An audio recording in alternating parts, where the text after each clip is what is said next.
Hey y'all. So it's been a while since I've posted. Life has been life, and life has been lifing like it always does. But I created this platform, like all the platforms for Crystal Life Experience, to discuss grief and to discuss the process of all the different things that we go through as we process grief.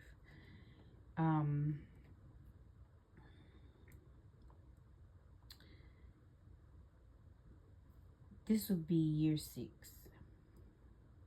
for my sister's passing.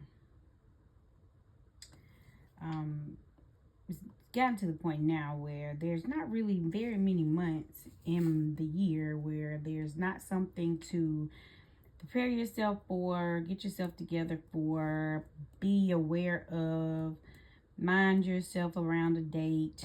Try not to be too over emotional. Try not to be too sensitive in certain situations,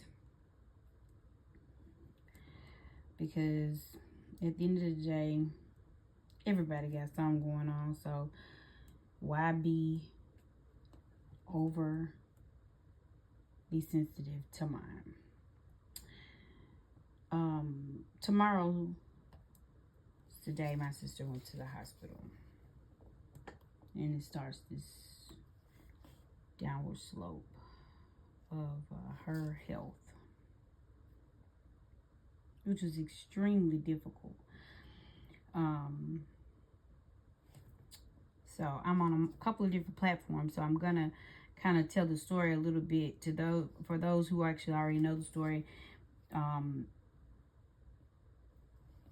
Yeah, ride with us. So my sister was 6 months pregnant with my nephew, and went into the hospital because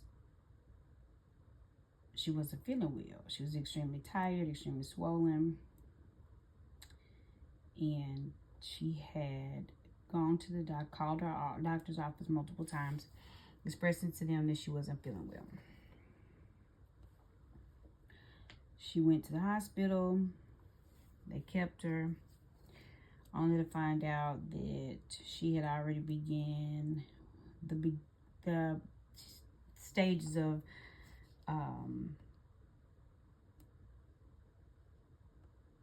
say the word, shoot. If I was not trying to say the word, I could say it. But preeclampsia, which, if not treated, if I'm correct, you know, those of you who can correct me, but if it's not treated,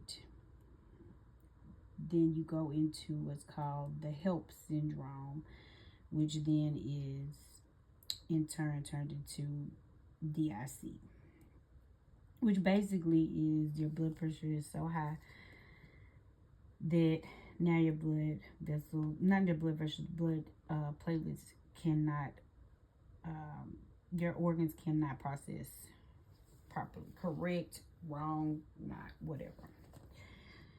Either way, these things can happen really quickly in pregnancies, and they're supposedly to be found by our doctors through their urine. So please believe, when you are pregnant and you are not feeling well, please go to the doctor. Don't sit on it. Anyway, tomorrow is the 17th. It's the day she went to the doctor. She went to the hospital. Well, she went to the doctor, but then she went to the hospital. And they kept her. For many different reasons. I hadn't talked to my sister in like 2 years. Long story short, life be life. I got a phone call and was told, hey, is this sick? We really believe you need to go check on her. You need to go see about her. And I prayed about it, and I went. And I didn't go till the 19th. So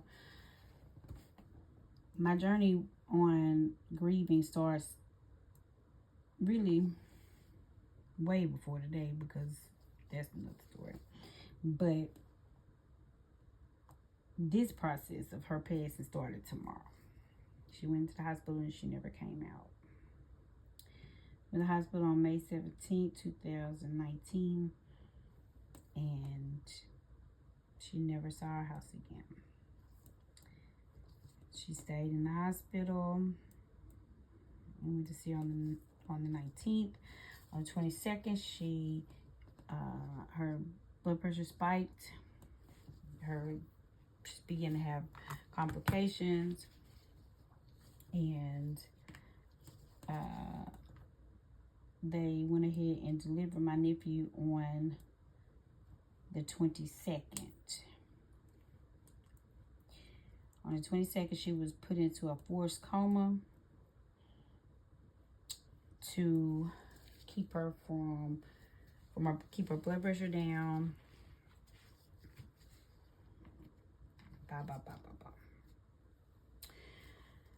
Mr. Man came out strong and happy. Good boy, sweet man. He's such a sweet baby. He's a very, very good kid. Very good kid. She never met him. She never had an opportunity to meet her son. She only got to see him over FaceTime.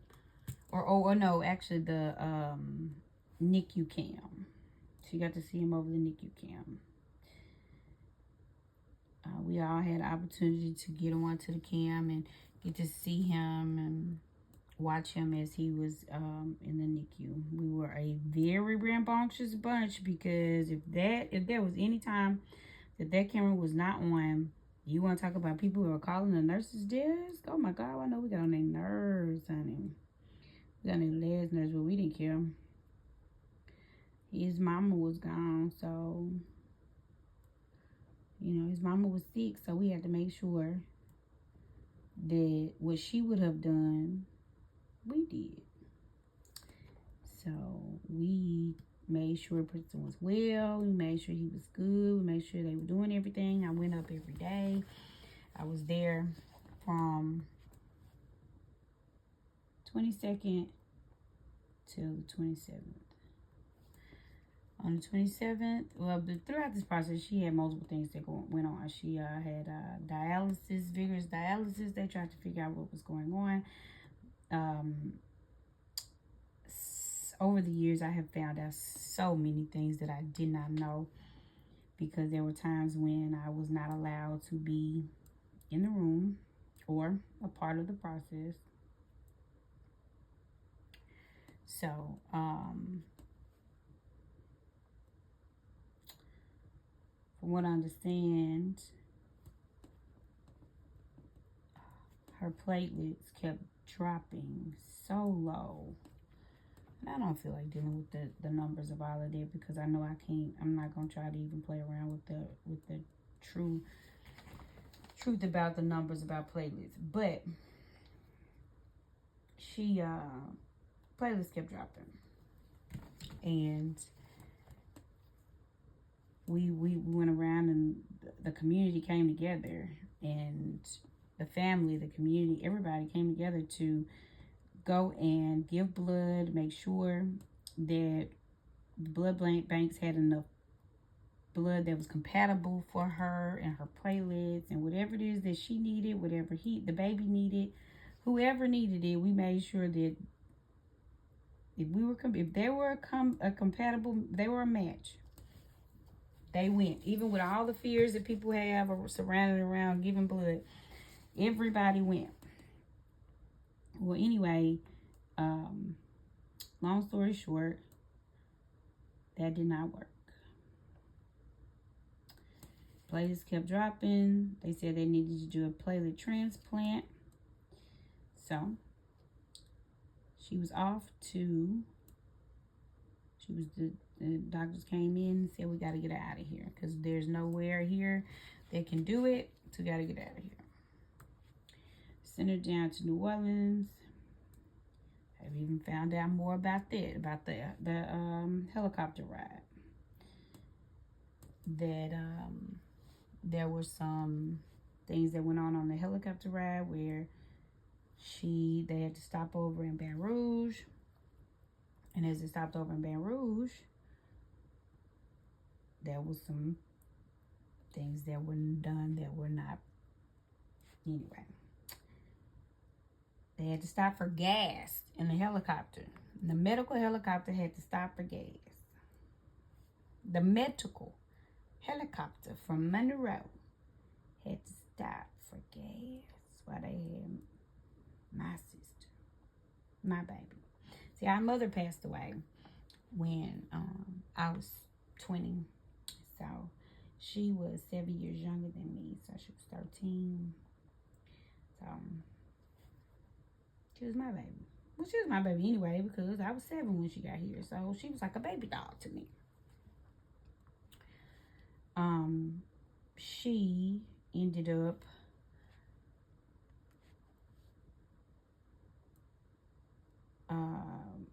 unconscious on the plane, on the helicopter.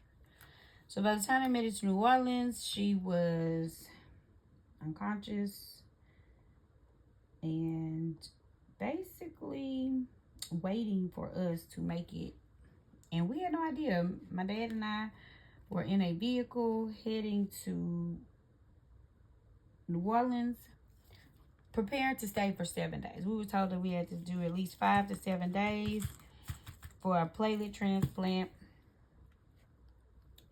replacement, something. Please don't come after me in the comments medically because I don't know. Today is an emotional day and I just wanted to have this conversation. So I'm doing the best I can with what I got. So don't come for me, please. Anyway, we get to New Orleans, and as we were walking across the park, we get in the garage.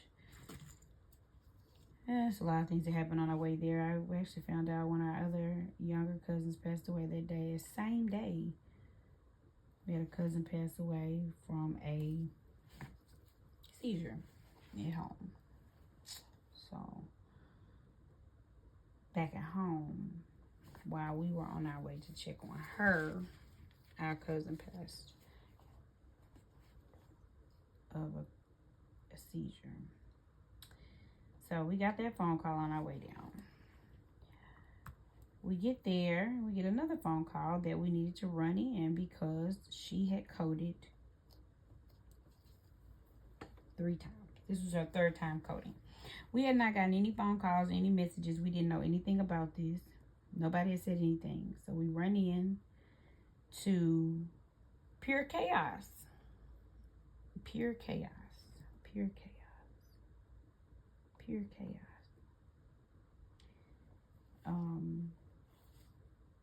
What do I remember?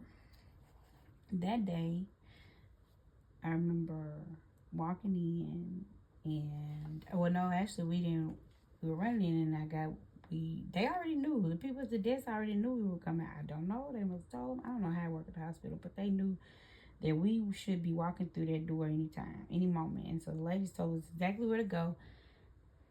And as we were on our way, we get another phone call that says that my dad needed to get permission for them to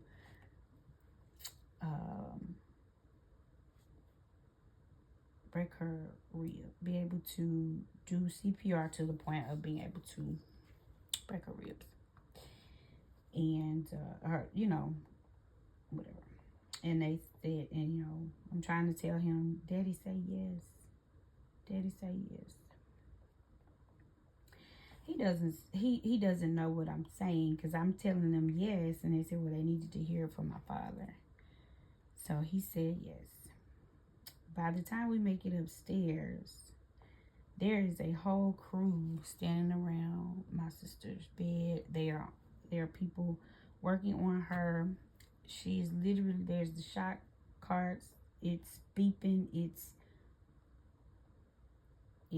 bad. And pretty much midway through They made me go sit down. I got into it with a security guard because the lady kept pulling on me, and I told her to get her hands off me because don't touch people while they in the midst of that moment. They don't know you. They don't even know where they at. Anyway, if you know me, you know I get into it with people and don't have a problem with it. I mean, you know, within reason. So she I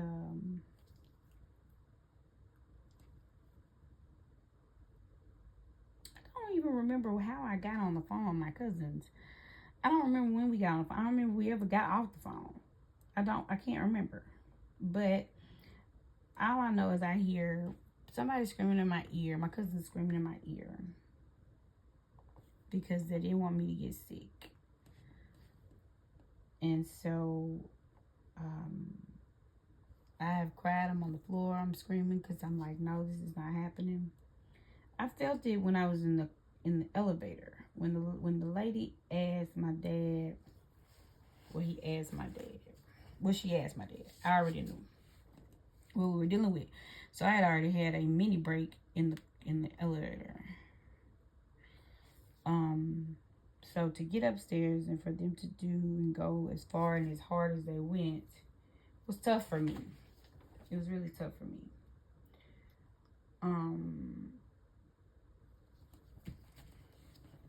I went and I saw them on top of her. I saw them do the paddles, her coming up off the bed. I saw it all.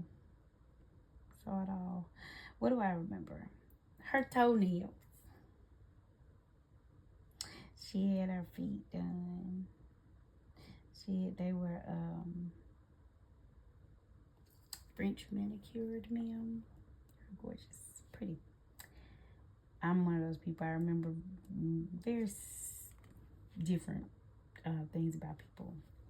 Like I'll forever remember her hands. She had one finger. She had closed the door on her hand when she was little, and one of her fingernails would never grow back right. So all our lives, I've always known that, you know. And we had different family members who had different things. Like a grandfather and grandmother had a finger that had been cut off. So those little things I just remember. I'm just real bad about that. Well, anyway,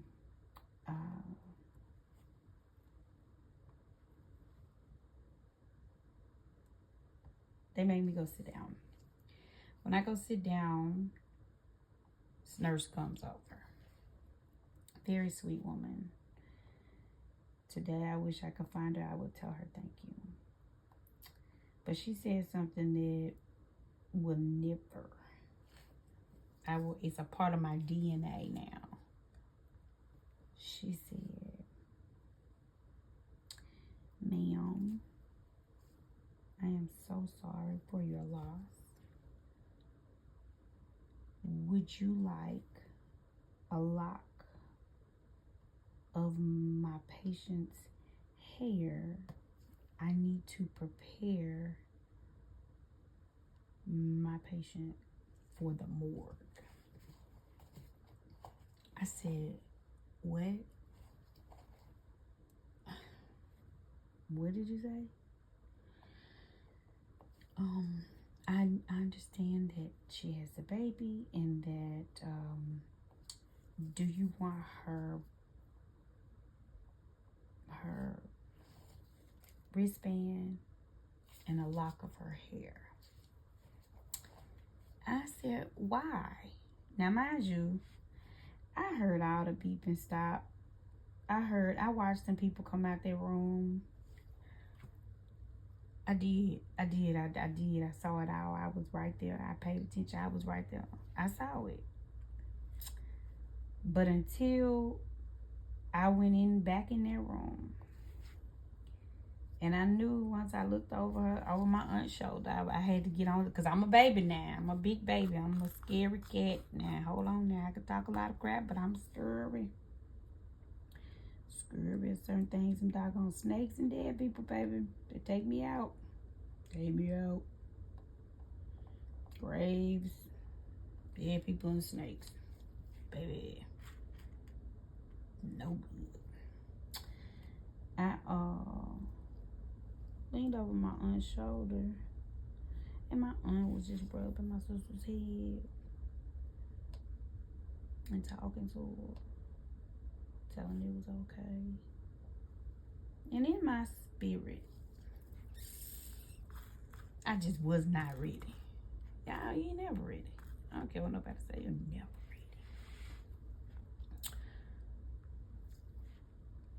I leaned over my aunt's shoulder, and when I looked in my sister's eyes, she was no longer there. And that's all I needed.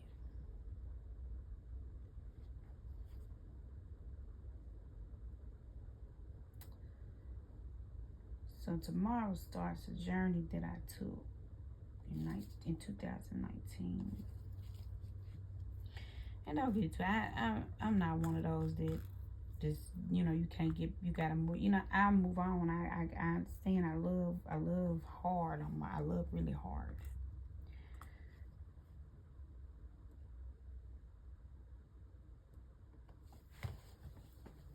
But sometimes you cannot deny fact.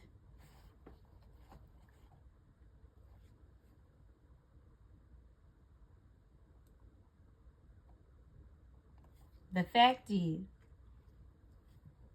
she was gone.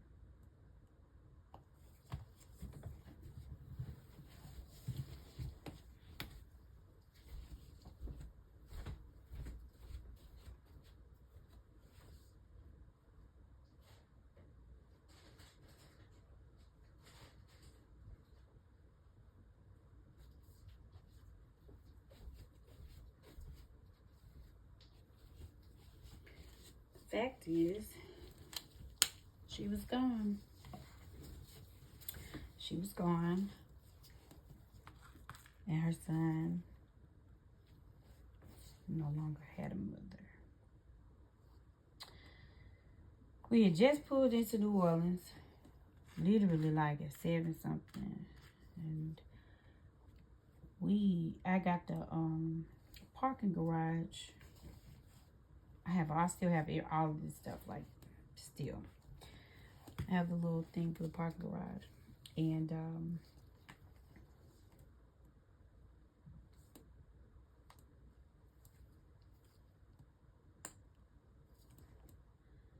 we pulled in at 7. I believe we were on our way back by 7:50. Would our lives changed? Less than 1 hour.